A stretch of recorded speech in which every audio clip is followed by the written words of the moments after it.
Let's move on now. Tensions over Ukraine are currently escalating. While diplomacy isn't totally dead, for now it is not going great. But despite the heated rhetoric, another flurry of diplomacy has now kicked off. This time between France, Germany, Russia and Ukraine. The Normandy format talks are currently underway in Paris.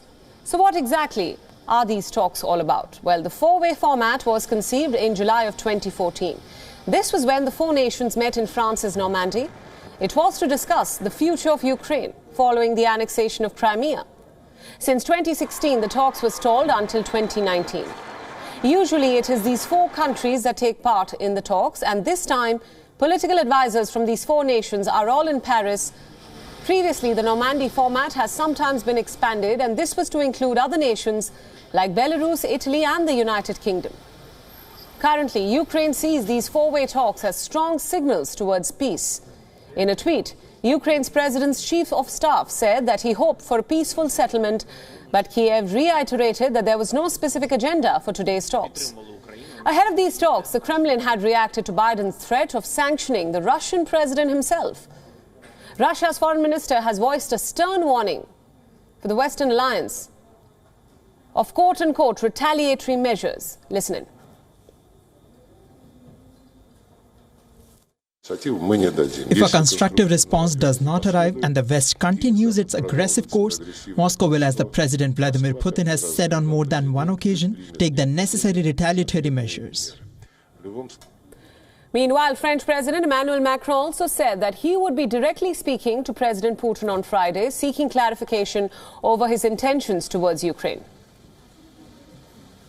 Mais je pense que c'est important de là aussi garder ces canaux de discussion. C'est ce qui d'ailleurs avait conduit la chancelière Merkel et moi-même il y a quelques mois à pousser les Européens là aussi à rouvrir une discussion structurée avec la Russie. C'est dans ce contexte et avec la même volonté, exigeante mais lucide, que j'aurai un échange vendredi matin avec le président Poutine. Ce n'est pas un déplacement, c'est un échange téléphonique. A statement from the Elysee Palace said that President Macron remains determined to use all resources of diplomacy to preserve the stability of Europe and to show solidarity and readiness to support EU members.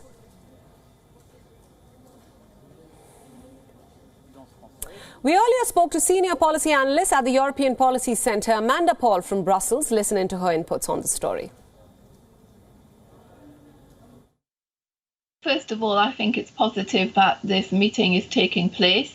It's not sure whether there will be really a breakthrough or a concrete outcome, but the fact that, you know, France, Germany, Ukraine and Russia are all going to be sitting together after a very long period of this format not taking place, we should have some, let's say, hope that the talks won't collapse and something will come out. But I mean, Russia and Ukraine's positions are quite far apart, frankly speaking, when it comes to the Donbass and the Minsk agreement implementation. No, the threats of sanctions aren't enough to deter Moscow. Sanctions have already been placed on Russia in the past, and that hasn't deterred them from carrying out different types of aggression.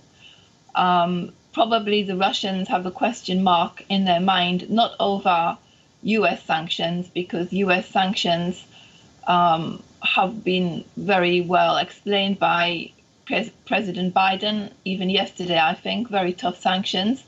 But for the Russians, the more important sanctions would be the ones that come from the European Union as well. There needs to be some unity between the EU and the US.